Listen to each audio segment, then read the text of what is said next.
We'll be starting in just a moment. We're just waiting to get everyone admitted. Thank you.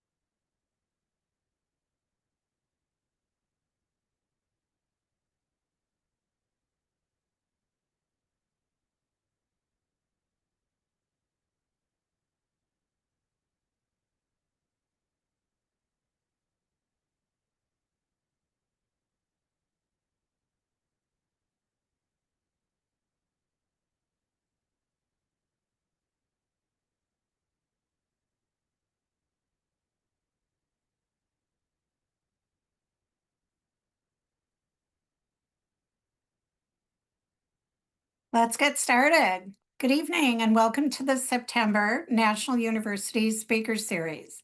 My name is Dr. Nancy Roland Heinrich, and I have the honor of serving as the Executive Vice President of Community Engagement.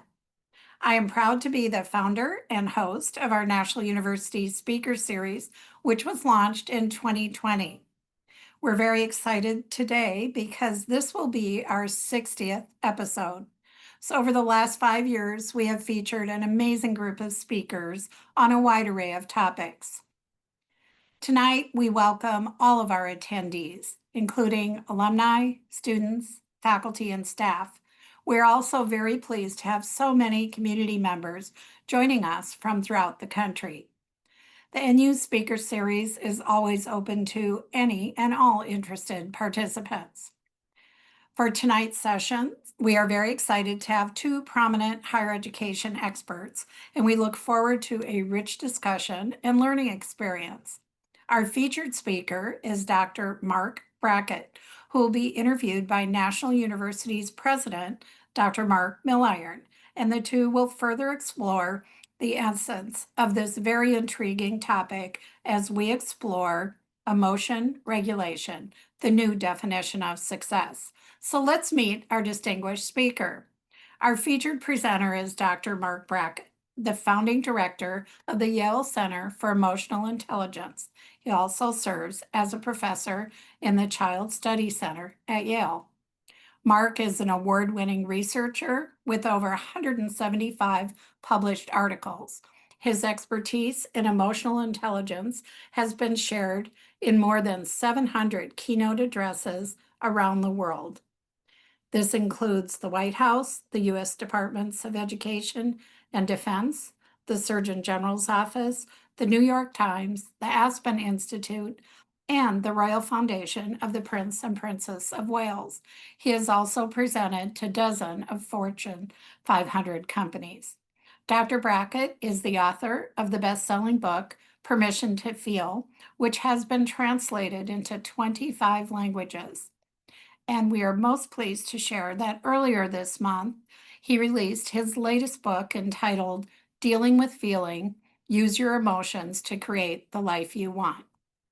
The book references that success is virtually every aspect of life, whether career, friendship, love, and family, is determined mainly by one thing, and that is how you deal with your feelings. So, in addition to serving as president of National University for the past 3 years, we have Mark Milliron joining us, and he is an award-winning leader, author, renowned speaker, and innovator. Dr. Milliron is a highly regarded leader in all levels of education, including at universities, community colleges, and in the K-12 system. President Milliron has extensive experience consulting with foundations, corporations, associations, and government agencies across the country and around the world. So at this time, I would like to turn the session over to Dr. Milliron so he can share a few highlights about National University and set the stage for this thoughtful presentation and discussion on emotion regulation with Mark and Mark. Thanks, Thank you. Nancy. It's so good to be a part of that conversation and to be a part of the Mark and Mark show. Mark Brackett, thrilled to be in a dialogue with you today. For those of you who aren't familiar with National University is a large university nonprofit focused on non-traditional working and military students. We serve about 50,000 students a year, about a third doctorate, about a third master's, about a third bachelor's, another 80,000 in our contract training workforce development. Heavy focus in that area, especially around social and emotional and relationship skill building with our Harmony program. We are well known for our work in education in particular. We're the #1 trainer of teachers in the state of California. Strong PsyD, marriage and family therapy program, really good. We have great law school, really good DBA programs, criminal justice programs across the board. But we are our kind of recipe for success is we were founded by a Navy captain PhD who was totally focused on trying to help service members coming out of Vietnam who really wanted to be able to access education in a flexible format that was designed for working students, for students who were parents, for students who were dealing with complex lives. We often call our students Anders because our students are students and parents. They are students and employed, students and deployed. And our job is to meet them in the end and make sure that we can help them get on that pathway to possibility. So we're always excited at National University to kind of wrap next generation education, progressive education, technology, techniques, policies, and practices, and wrap whole human education, whole human supports around that, and aim it at value-rich education, which is really focused on great credentials, experiences, and connections for those human beings. Why we're excited about today's conversation is that whole human education component that we talk about is really about creating a healthy learning environment for our students. We want to make sure they have the right kind of support at the right time to help them on their journeys. And that varies by the kind of student we're talking about. But what is very clear is that for our students, and Mark, we were talking about this in an interview a little over a couple weeks ago, about this idea that one of the most important skills is their ability to manage themselves and that self-regulation and that ability to kind of understand what might be happening in their own minds, especially as it comes down to regulating emotions. And the books you have pulled together, the writings you have put out there over the course of the last few decades, and the catalytic work you have done to kind of just help drive this conversation about the importance of combination of understanding, identifying, regulating, and then co-regulating and connecting this to the larger world is just so inspirational and probably radically important for our students, for our alumni, and for the folks who are listening today. So, Mark, I'm turning it over to you. I'd love for you to start by just giving a quick welcome, and then I'd love you to kick off with kind of a big picture talk. Tell us a little bit about this work. Thank you very much, Mark. And I like this Marky Mark thing. We're gonna have to go on the road. Um, First, thanks for inviting me to National University to do this talk, and excited to launch my new book with all of you. I feel very honored for that, and I appreciate everything you said as well because the I think that this area of emotions and emotion regulation is really the missing link in almost everything we do in terms of our relationships, our mental health, our academic performance, our workplace performance, our decisions. I mean, the list goes on. And so what I thought I would do, I mean, we have people from all over the US and in Nicaragua as well. Very cool. Um, Really just a bunch of just literally, I never even heard of some of these towns in New York. I'm from New York and I'm like, I never heard of that one. That's a cool town. In Culver City, I'm going to be there next week giving a speech. So, Mark, just let me know you can see my slides. Great. So we titled this presentation, Emotion Regulation, the New Definition of Success. And as Nancy mentioned, this is kind of based on this new book I wrote called Dealing with Feeling. And you also heard my day job is I've been a professor at Yale University for 25 years now. And my real job is I run around the world trying to get people to talk about their feelings and to better regulate them. So with that said, I'm going to jump right into some stuff. What do you think of this quote? Mark, I'll make this a little interactive too, if you don't mind. If you can't regulate your emotions will regulate you. What do you think about that? No truer statement out there. The whole idea of if you think the world's happening to you, it's going to happen. Exactly. And I think how many of you on this webinar have had an experience, and even the last day, week, month, where your emotions got the best of you? Just give me a yes in the chat if that is something that has happened to you in the last week, day, month. I was like, okay, we're You got blowing a up. whole bunch of yeses in there. And, you know, I mean, all of us have said things that we regret, you know, done things that we shouldn't have done. And the question is, how do we get better at not doing that? And that's really what my work is all about. Now, if you are familiar with my work or you read my first book called Permission to Feel, you would know this tool called the Mood Meter. So I'm going to ask everyone to just take a minute and check in with their feelings. I mean, for me, it is around 8:10 p.m. on, what is today? Tuesday, the day before the first day of October, I think. Um, and I don't know. I'm feeling like multiple emotions. I'm a little tired, but I really enjoyed our last conversation. And I'm excited to get a chance to share my research and practice with all of you. So I'm going to put myself in that yellow quadrant, which is high energy and pleasant. Mark, how about you? Where are you today? Yeah, I think I'm in the same spot. Okay. Can I push you to say what's your feeling word? My feeling word right now is I think this is going to be catalytic. All right, you're on fire. That's a new word. We don't even have that word. I'm going to add that to our app. I like that. Everyone, let's give us a word. How are you feeling this evening? What do we see? We see pleasant, a little blue. Blue is unpleasant, low energy. We got some contentment, a little somberness, tired, exhausted. I know it's late for some of us. Fatigued, curious, We got excited. We got grateful. overstimulated, upbeat, tired but excited. You can be both tired and excited. It's kind of interesting. Now, I asked you the very first question of emotional intelligence, which is, you know, how are you feeling? The next question is, if you're tired or overwhelmed, what's your strategy for getting the most out of your time with us tonight? If you're kind of overstimulated or catalytic, like Dr. Millman, or Milburn, sorry, um, you know, that's a lot to sustain, just so you know, Mark. So what's your emotion sustainability strategy? Breathe. Breathe and observe. Try to find the good stuff. We got a lot of relaxation. We got focus in the chat. We got drink water and listen carefully. Stop and listen. Nice. Okay, excellent. So here's the unfortunate news, everybody. In my research, what I'm finding is that people they're not regulating so well these days. Yeah. I hate to be so transparent about how unhealthy people's strategies are some of the time. I'm just curious, do any of these look familiar to anyone who is on the webinar? What do you think?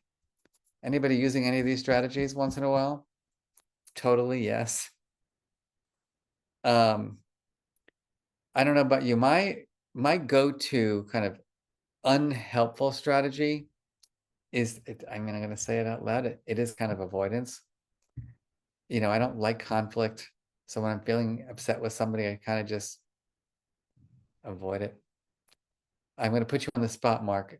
What is your go-to unhelpful strategy? Yeah, I think overthinking. I think I will spiral into a kind of what if kind of strategy around, you know, the not always the most positive outcomes, trying to over anticipate. You know what I mean? I do. I'm a ruminator, so Yeah. I'll like do this presentation. Then tonight, when I put my head on my pillow, I'll be like, "Why did you say that?" And you shouldn't. Yep. Um, and you know, we do both National University with the Harmony program and my work. We do a lot of work with parents and with teachers.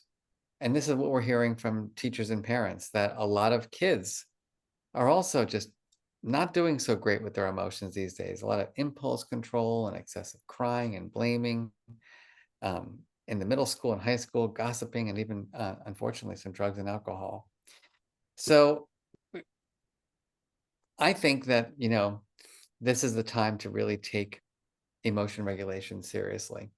And I think there's three things that we should really just talk about very quickly. The first is that, like right now, if you think about the news cycle, if you think about, our social media feeds, there's so much going on in our heads.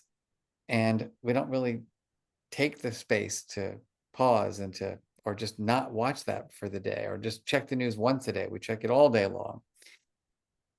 Since the pandemic, there's been a lot of things that have impacted us. Some people are calling it like just a collective stress ball. And unfortunately, we've seen a lot of violence, in our society. And I think oftentimes people conflate violence with mental illness. But I want to show from the research that a lot of times people who act aggressively or, even are violent, it's not because of a mental health problem. It really is because they never learned how to manage anger. They never learned how to manage humiliation. So you saw the title of the presentation, right? Emotion regulation, the new definition of success. What do you think about this, Mark? Companies rank emotional intelligence as a top future skill. Yes or no? Oh, 100%. We argue that emotion regulation is a skill beneath all skills. How many, Mark, I'm curious, how important is like having managers or professors or people who work in university, like know how to work well on a team? It's a huge thing. I mean, it's one of the reasons we call them durable skills. There are technical skills that you can teach left and right, but those durable skills about, managing yourself, managing your relationship with other people, work with teams, they're invaluable. Like people who can do it well are worth their weight in gold. Exactly. And all the, quote unquote smarts in the world, without the ability to manage a team, manage oneself, manage relationships, inspire other people, deal with feedback. Oftentimes, some of the most creative and smartest people just can't really achieve their goals because they lack that ability to regulate. And we know that dysregulated emotions cost us in health and relationship, productivity, etc. So, with that said, you might ask, why didn't we learn this stuff? And my argument is that we really haven't valued emotions, which we're moving towards that. Two is people don't even realize it's a skill. Mark, when I do presentations for corporate leaders and I teach them the skills of emotion regulation, the number one piece of feedback I get is, I didn't even know there was a thing called emotion regulation. See this as like a skill. It's like an kind of recognized skill that I think is really interesting. I mean, And most Mark, of just yeah, to double down on that for a second, it's part of please. it is the realization that not only is it a skill, but it's a skill that you need to get reps at, which means you're going to have to do it again and again and again. And you're going to get it wrong sometimes, but the more you learn, you're only going to learn by doing it more and more and more. 100%. Because also, I mean, when you think about it, you're now, the president CEO of a massive university. Do you ever have to deal with conflict? About every day, about And is every it, hour. and is it the same kind of conflict as if when you were in high school and middle school? It is, it definitely rhymes, let's put it that way. It's, like it's developmental. Yeah, definitely. Like your friends in kindergarten, it's different than dealing with friends in high school than it is dealing, being in a marriage, dealing with your own children, dealing with teams of people, who you have to support or who, disagree with you. And so it is a lifelong skill. That durable skill piece that you're mentioning is critically important because it's lifelong learning. Also, as we age, and I one of my close friends is actually a very old person. He is 92, and most of his peers have passed. And so, even when you're in your 90s, you're having to learn how to deal with your feelings.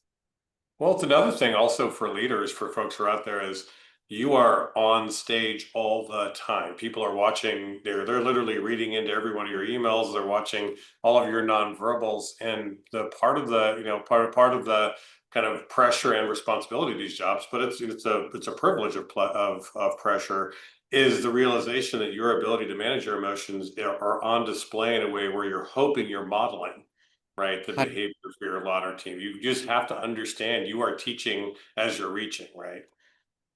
And it's funny, yesterday I had um I'm doing this kind of free online book club for my book, which I'll share with people, but later on, and it totally failed.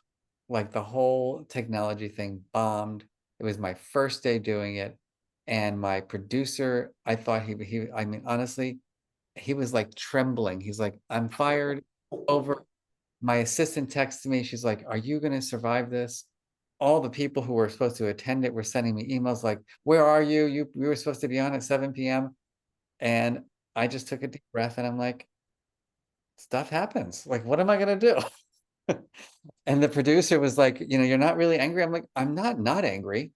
I'm just not gonna rip your head off because I'm angry, you know? But like this is, it's a learning experience. And I think that's hard for a lot of people. I was very proud of myself yesterday because everyone who missed it and everybody who was waiting for it, anyway. And so like this is life. Um, Someone is saying, about social emotional learning, this about weaponizing. Yeah, we're working on that. I think it's a definitional issue. I think we can help. I think every person, no matter what their background is, believes that their kid should have skills to manage stress and anxiety, believes that their kid should have skills to have good friendships. And so I think like it's just we're just going to get it right for everyone. Um, the other thing is that we like the quick fix. Um, People just want the just tell me the one thing to do to regulate. And I'm like, well, it's a little bit more complex than that. Two other things I'll just say is that we'd rather treat ailments than prevent them. Yeah. I'm here in California, Mark. You know that it's about $100,000, $125,000 a year just to maintain someone in a prison cell. Cool. So much money goes into, intervening and dealing with, dysregulated emotions in the end, as opposed to, you know, for our collective work, we could bring this to thousands of children across California and teach them the skills they need from preschool all the way to high school.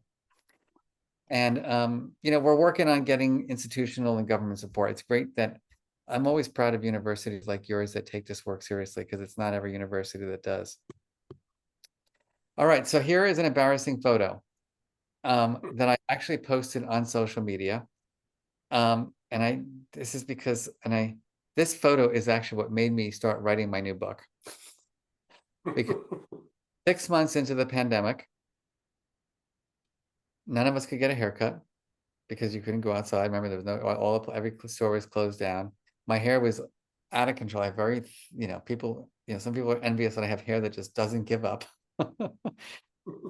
And I was going crazy. I'm used to running around the world. I'm used to being teaching and my team. And here I was like at home, with my mother-in-law staring at me every morning, and because she moved in with us just because it had to be that way. And I realized I was struggling with dealing with my feelings. I was getting thousands of emails from people like, what do we do about our feelings? And so I started to do research on what were people struggling with. Like when people were in the grocery store, I was like, don't touch me, don't come near me. We were spraying our groceries. Do you remember those days? Oh yeah. And so I started to do research on, well, what would people have hoped to have known? And what does the research show would be helpful to people? And that's where my book, Dealing with Feeling, came about.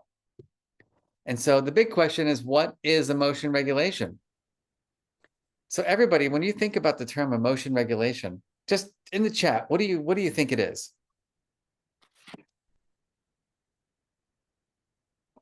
What's your definition of it? Self-control,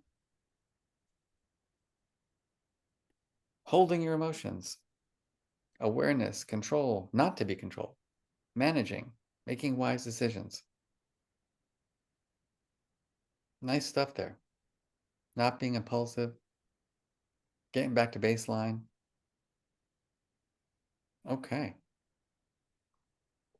Some good stuff there. I'm Yeah. now gonna, I have to, this is like the one slide that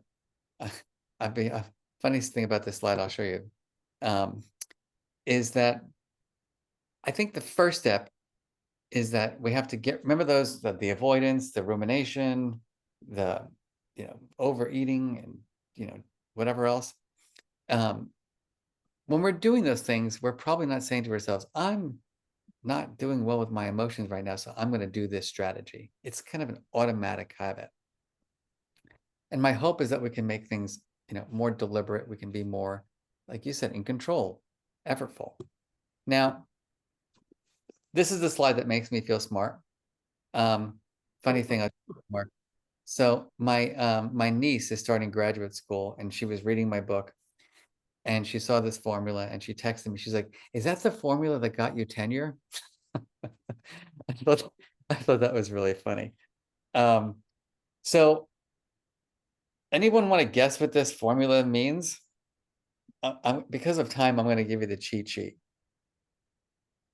But take a moment to think of emotion regulation is G plus S, and that's a function of E plus P plus C. Now, I don't want people to go crazy with this, so I will just give you the Cliff Notes cheat sheet. So emotion regulation is a set of goals and strategies. Yeah. You got to want to regulate. You can prevent an unwanted emotion. You can reduce a difficult emotion. You can even initiate a desirable emotion. Plus, it's a bunch of strategies. But the strategies that we use vary.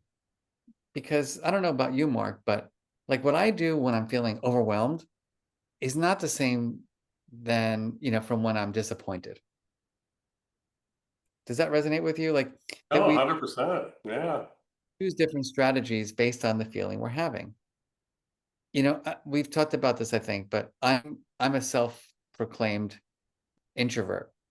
I think you're more extroverted, am I right? I'm exactly down the middle. And Are so you? I'm in the weirdest stage of my of Myers-Briggs, but I'm literally like down the middle in almost everything. What it means is I can go off and be very extroverted, but then I absolutely know I have to go recharge. Oh, And like interesting. what's great is I have a wife who completely gets me, and she knows if I'm out there being extroverted for a while, that I'm going to have to go have some alone time for a while. Yeah, that's interesting. And so you're kind of people in personality psychology would call you like an ambivert. You Yeah, kind of go. I've been called that before. Um, some people, are more like me. I hate to mention this, but just be honest. I'm a little bit more like someone who's a little bit moody. Do you see yourself as more moody, Mark, or you see yourself as more even keeled? I think I'm somebody who's moody, but who can manage the moods. Uh-huh. Interesting. That's good. So you're like someone who recognizes that you kind of go up and down, but you got the strategies to deal with it, 100%.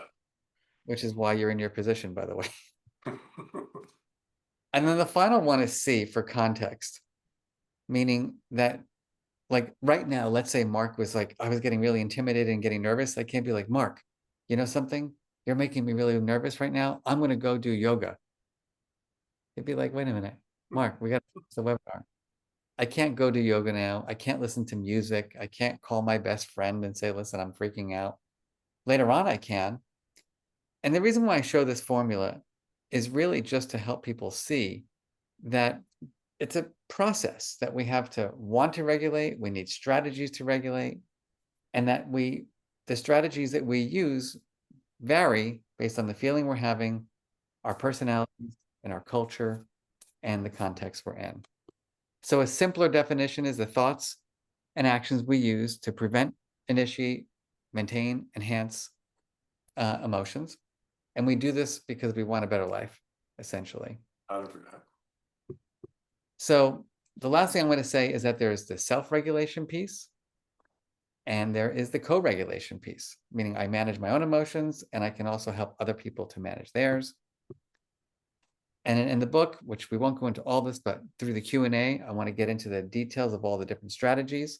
These are all the different strategies that you can learn, from shifting your beliefs, to labeling your emotions precisely, to knowing how to quiet your mind, to shifting your thinking, to having good friendships, to getting good sleep, to becoming the best version of yourself. So one thing we have that's available for free is an app. It's called How We Feel that you can just download and use to plot your feelings and learn more about it. It's got lots of different techniques, and we can send these slides out. I think I can give you these slides. Am I right? Yep, we can do that. Great. And I just want to share some free tools. So one is a podcast that I created called Dealing with Feelings, where I interview leading experts. Mark, I think I'm going to interview you next, just so you know. I think having a president of a big university like yours and talking about how you manage emotions would be fascinating. I'm Uh, in. And the last thing I was saying is that if you're interested in kind of going deeper on a free journey with me, you can just sign up for the Dealing with Feeling book club. And I'm going to stop there. And Mark, it's up. We're going to take this into a conversation. No, that was great, Mark. And one, the work you're doing is inspiring and so important just because of the world we live in right now. Truthfully, you could probably transport yourself to any point in history and this would be important work, right? But the thing that is happening right now is this kind of hyper connected world we're in, where it does feel like we're in crisis all the time, made worse by, I think, technology that sometimes preys on that and actually tries to kind of hype our senses up in some ways.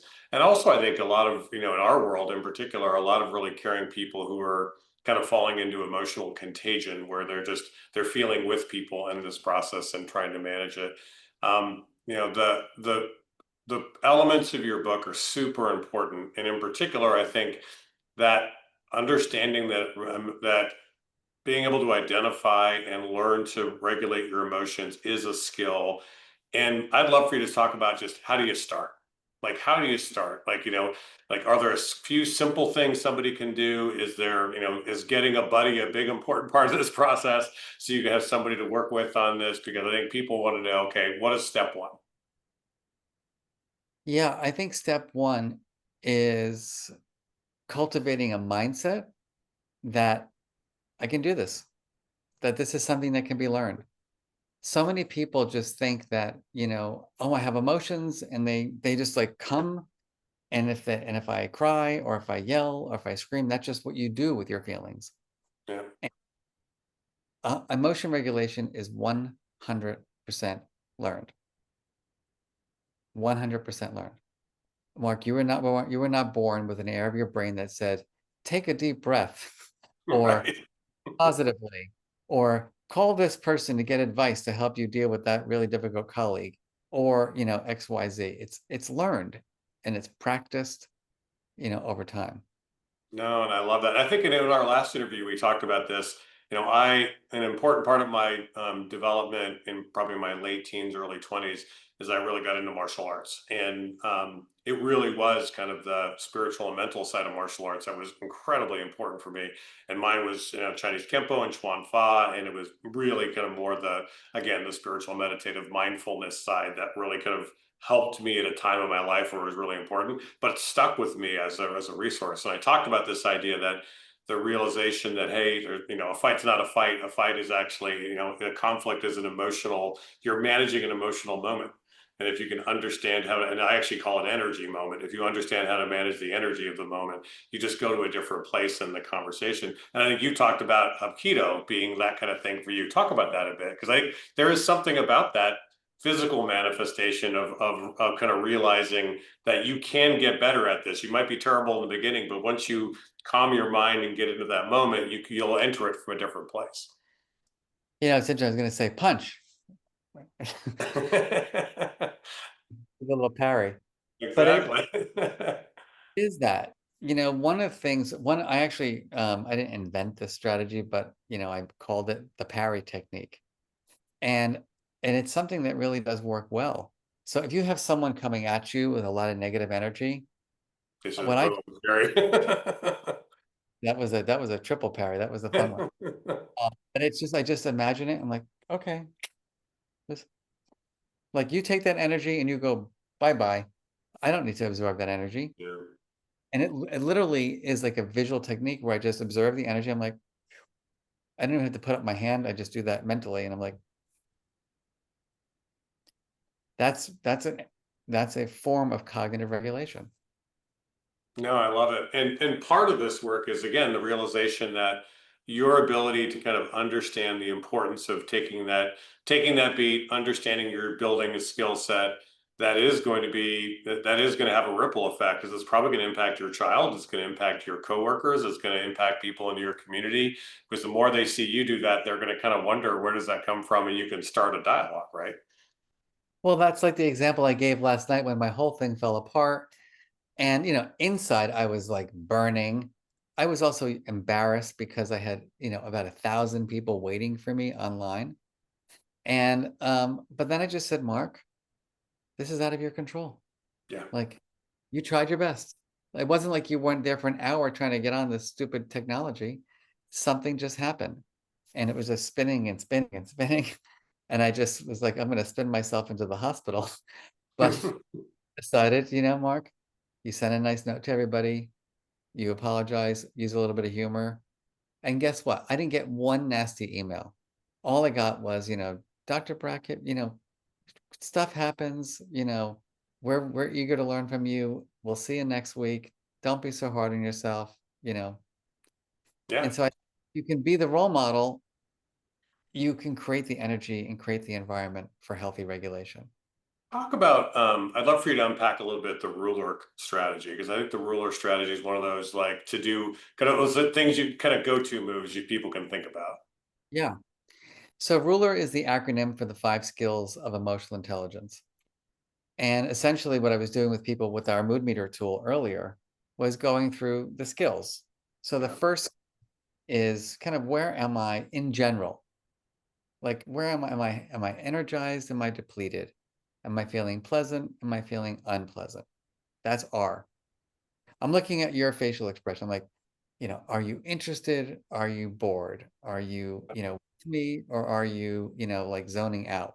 That's what, you're doing that. As a leader, are you not endlessly like looking around, seeing, are people on your bus or not?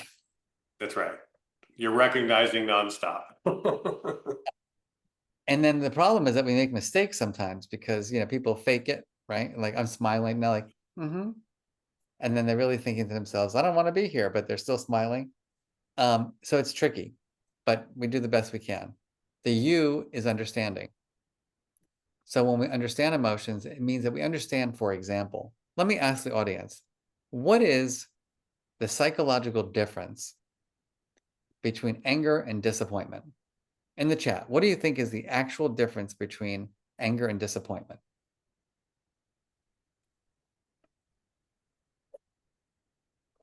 Well, I spill water on myself. Intense emotion, control,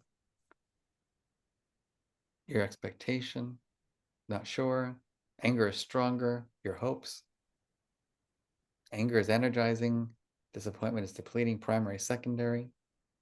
All great stuff, but I'm asking you to really get specific in the definition. So the difference is, anger is about perceived injustice. Right. Angry, that's not fair. You can't do that. That's not fair. Disappointment is unmet expectations. I tried my best, it just didn't work out as I anticipated. And so the reason why that's important is that when you're a parent or a leader or a teacher or a partner, I may show up to your office, Mark, like, I can't take it anymore. And you think automatically I'm angry because you're looking at I'm yelling, I'm screaming, I'm making a fist.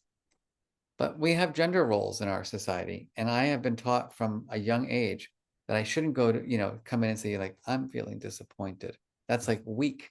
It's like coming with kind of an asserted, kind of an aggressive stance, even though I might be feeling disappointment, shame, or something that's not anger. So another big deal is that when we recognize emotions, we recognize that behavior is not a feeling. People fake their behaviors, the toxic masculinity in our society, even toxic positivity. People just smile all the time. And So they model positive and not so positive behaviors based on what they think they're supposed to do. Exactly. The L is labeling emotions precisely. So if you get that anger is about injustice, is it a little bit of anger, like peeved, or is it a lot of anger, like enraged? If it's a little bit of disappointment, maybe you're just feeling down or sad, If it's a lot, maybe you're feeling hopelessness or despair. So that language piece is a huge deal for our work because you got to name it to tame it, as we say. Yeah. Key and ruler is expressing emotions. It's knowing how and when to express emotion with different people. So it's understanding there are cultural differences. So I've traveled to many countries, as have you. The rules are different, aren't they, in terms of handshaking? Oh, yeah. I always joke when I go to Korea, everybody bows to me, Mark-san, because they know I'm a martial arts teacher, right? I mean, nobody bows to me in Connecticut. You know, it's a different cultural rule. It's not right or wrong. It's just different. And then the last R is what my new book is all about, which is dealing with feeling. It's regulating those emotions. And to me, it's the kind of the master skill of all. Yeah, and in that, and the whole self-regulation element of it, or the regulating part of it, there is that, and you talk about this in the book, the need for the mental space for a response, and just talk about the importance of, you got to make space, right, for this to actually work, because otherwise stuff's just crowded on top of stuff on top of stuff, and you're going to be in reaction mode all the time. Yeah. That's a tool that we created that is kind of like my colleague Robin and I co-created a tool we call the meta moment. And it's our like intellectual child. Um, and the meta moment is this tool that I have a whole 2 chapters on it in the book, but it's how you build the space between the stimulus and the response. Response. And so normally it's you get triggered and you boom, automatic habitual reaction. And what we're trying to help people do is no, no, no, no.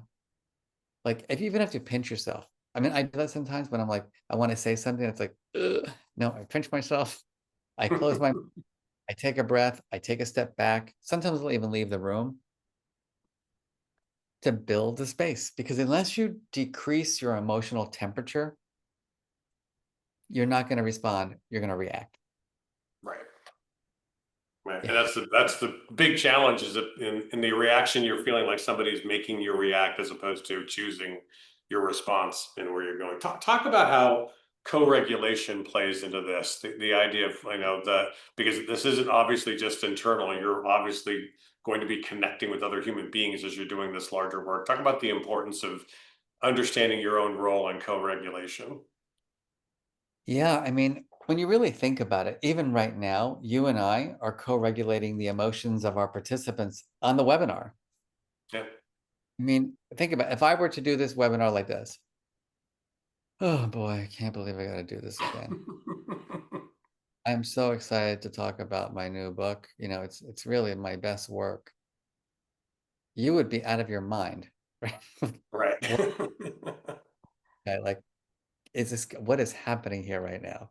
So between you and me, right, we're co-regulating, we're feeding off of each other's energy, right? Trying to build on each other's work and thinking. That is co-regulation. Me as the presenter, I'm trying to, present with good energy to inspire people to think critically. So my tone of voice, my facial expressions, all play into co-regulation. The term originated from birth, like moms and their babies. And so, a baby's nervous system, can get out of whack. And a mom's goal is to help bring the nervous system back to a kind of a homeostasis so that when the baby's, having, a meltdown and crying hysterically, it's the soothing of the baby, it's bringing the energy down. And then the baby's kind of calm energy calms the mom down. So it's this back and forth. We as adults are co-regulators. Give you an example. I had a friend recently going through a pretty rough divorce, actually. And she called me and she goes, I think I want to go back to my ex-husband. I'm like, why do you want to do that? He wasn't such a nice guy. She's like, I'm lonely and I think, I miss the family unit. And I couldn't say like, that's ridiculous, because that's not co-regulation. That's opinion. Right. Regulation is, I hear you're really feeling lonely right now. Really sorry to hear that. Maybe you can just remind me, what are the 5 reasons why you really want to go back? And then she said, I can't think of one. And I said, well, then I guess We're in a different conversation. It was like, okay, let's move on. And but she just needed someone to like pause and help her kind of like just redirect her thinking in that particular instance. That's what co-regulation is. It's being emotionally supportive. It's not telling someone what to do. It's being, as I call it, an Uncle Marvin. No, I love it. I love it. And we're going to open it up in a second for broader questions. So Nancy, get ready to come on. But I think there's something really important here about this idea of in this self-regulation, co-regulation dynamic, the realization that one, you're always trying to help yourself get better at this and learn the skill and develop it. But that in getting better, one of the most important things is to get around other people who are pretty good at this and Yeah. develop skills with them. And then third, realize that, hey, you might need to be that person for somebody else, right? Whether Yeah. it's your kid or whether it's your coworker. And that dynamic is like, it's a level of responsibility, but also it's almost like it's an action word for you. One of the things that you're making me think about is that when you do good co-regulation, like when you are helping someone else to manage their feelings and you see them kind of like I felt fabulous with my friend. Like I was like, because I knew deep inside she didn't want that relationship. And I knew that she was just kind of like going into a funk. And then as soon as she had that her own realization, like, what am I even thinking about? She started laughing. And then I laughed with her. And like just knowing that I was helpful to her made me feel good about myself. Like, I'm helpful. I like being helpful. You're on it. But it's an important thing because I think like the example I gave about my technology crashing yesterday and not overreacting, like I gave a lesson to my assistant, to the producer, to everyone who was on the webinar who didn't, that like the guy who wrote the book on emotion regulation actually is applying the strategies. Yeah. And I think that's important. No, there's a level of authenticity to that that's pretty powerful. Nancy, why don't you come on? I know we've got some questions from the webinar folks. All right, lots of different types of questions coming in, and so far the conversation, people are very engaged. This is just something we don't typically talk about, and I think that people are enjoying the opportunity to listen and to be heard. So, one question for people who are highly sensitive, maybe they have thin skin rather than thick skin, how can we help them co-regulate when someone is feeling very overwhelmed in controlling those emotions?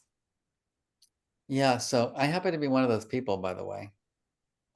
There's a term in psychology for children's development. It's called biological sensitivity to our environments. And it's just something that some people are, as Tom Boyce, who's the researcher who developed that concept, says, some people are more like orchids, they're just very delicate, and some people are more like dandelions, they'll grow in any soil and they just keep growing. And here's the interesting thing. People assume that the dandelions are going to be more successful in life because they're kind of naturally more resilient. But the research shows that if you create the right environments for the orchids, they actually can do better than the dandelions. So don't assume that just because you're sensitive, that's a bad thing. I think we, in many ways, I'm going to throw a big term out there. We've been kind of gaslighted in our society that being sensitive is a bad thing. And you're never Yeah. too sensitivity. Like, why not? What's wrong with being sensitive? Just means that you have, a heart and a soul and you're a caring person. You kind of understand your approach to it. Like we talk about it in leadership all the time. There's this meta theory of leadership about, people almost create a picture of that's more of a one size fits all. And one of the things that I've seen in the last 35, 40 years of watching education leadership is great leaders come in every kind of package you can imagine, all different kinds of backgrounds. It's unbelievably diverse, in terms of their capabilities. And sometimes it's a matching effect in terms of the right person in the right moment. So it's like, being open to the fact that lots of folks can be good. 100%. Yeah. One thing that's interesting to me, though, and I wonder if you agree, Mark, is that, as an education leader, which is we are higher ed, but in a school principal type thing, is You could have been a math teacher, a science teacher, a physical education teacher, an art teacher. Anybody could become, people want to be leaders. But I kind of believe that no matter what your kind of training is, you got to have the emotional intelligence. Yeah, I would agree with that. Because It's hard to survive otherwise. it's the people. It's the people piece of it. And Yeah. anyhow, other questions? Yes, and this one, so many of our students are alumni. They're what we call Anders, and they're parents and they're going to school, or they're in the military, they're caretaking, all of these different roles that they're trying to balance. So if you are successful in potentially regulating your emotions in a work setting, and then you don't have a lot left at the end of the day, and how do you try to practice that balance of regulating in the same type of effort you would in a workplace when you get home and in more personal or community situations? Well, I think any of our jobs involve what we call emotional labor. You think about your job, Mark, as a leader. You're constantly, you gotta, you're in meetings all day long. You're working with the board. You're dealing with the provost and whatever the structure is, and it's depleting. It is tiring. And then you go home to your family, and it's sort of like, okay, now I could be my true self because I had to be my president self there. And a lot of times the true self is tired and depleted and needs some restoration. And a couple of things about that, Nancy. I think the number one thing is that we need to find time in the day for micro doses of restoration. I mean, 5 minutes. Five Makes minutes. sense? You got to like have a cup of tea by yourself, shut the door, put your phone down, don't look at your phone. Yep. When you're eating your sandwich, don't be on Zoom at the same time. Take 50, it doesn't take, the average person in New York City orders a hot dog, pays for the hot dog, and eats the hot dog in 2 minutes, which is kind of gross. So give yourself 10 minutes to eat your sandwich. you know, we can, if we just if we're intentional about what I do I have a very busy day too. I will sometimes just get like, oh, I got 5 minutes. I'll just go outside and look at the clouds for 5 minutes. Little things, honestly, makes a huge difference to restore yourself. One other Yeah. thing, if you feel that way and you know that you feel that way, don't go in your house right away. Give yourself that space that we were talking about. Take a walk around the block. Listen to your favorite song in your car. Just do something to help you make the shift so that you kind of enter into that environment with a fresh lens. Thank you. And this one had come up early in the questions, but has been um, supported by a lot of people that they're interested in finding out how to balance managing emotions while still acknowledging and validating them. So a Yeah. lot of folks, especially of marginalized identities, have been conditioned or downplay or, taught to dismiss their emotions. And how do you navigate that fine line? Well, firstly, no one should ever be taught to dismiss their feelings. That is just the worst thing that we could ever do for someone. And that's, the power structures in society have to be really fixed in order to make that not a reality. The second is when we're managing emotions, we're not necessarily getting rid of our feelings. So, one thing that most people wouldn't think about me, maybe you would, but I'm going to be frank, is that I have struggled with anxiety for 56 years. I just have a natural tendency to get overwhelmed and to get anxious and worry. And for most of my life, I thought that my goal was to find a doctor that would carve out that area of my brain and then I would be free from my anxiety. Truth be told, that doctor has not arrived yet. And something magical happened to me a number of years ago. I was working with another professor who studies anxiety, and she asked me about all the things that make me worried and anxious in my life. Oh, I worry about fundraising for my center. I worry that we do good quality work in our schools. I worry that, I want to make sure that research is really solid and strong. And then she said to me, well, what do all those things have in common? And I was like, they're important to me. She's like, yeah. So then why would you believe that anxiety is a bad emotion? If you're getting worried and anxious about the things that matter to you so much, and that really what it's telling you that you just want to do a really good job. That Yeah. really transformed my relationship to anxiety. So the goal is not to get rid of our emotions. The goal is to be able to work with them, and accept them all, because emotions come and they go. There's signal. It's figuring out what to do with the signal. Exactly. And I think importantly, going back to um, the equity point, is that from my perspective, part of a leader's job is to make sure that everyone has permission to feel. If certain people are going to get in more trouble for expressing an emotion like anger than other people, then you're not running a good organization. Everyone should have, you know, equal opportunity to express all emotions. That's fair, and I think most everyone on the call would agree with that on today's session. So we are pretty much out of time, and but I wanted to give this last opportunity to share any closing words of advice. And Mark Brackett, there's also been a lot of people who are interested in who's influenced your work, because obviously you've been researching this area for 25 plus years. And just if you could share that in any closing remarks, and then Dr. Milliron. Thank you. Well, I'm blessed that I've had a lot of mentors in my life, and I feel like I'm endlessly in learning mode. But I didn't, because I was focusing on my second book called Dealing with Feeling, I didn't go into my story of my first book, Permission to Feel, which is really, the story of how I got involved in this work. And briefly, I had a childhood that was very difficult, that had unfortunately had abuse and a lot of bullying. And I was a very unhappy kid. Um, and I had an uncle who was a middle school teacher who happened to be running a curriculum to teach kids about emotions. Go figure. Wow.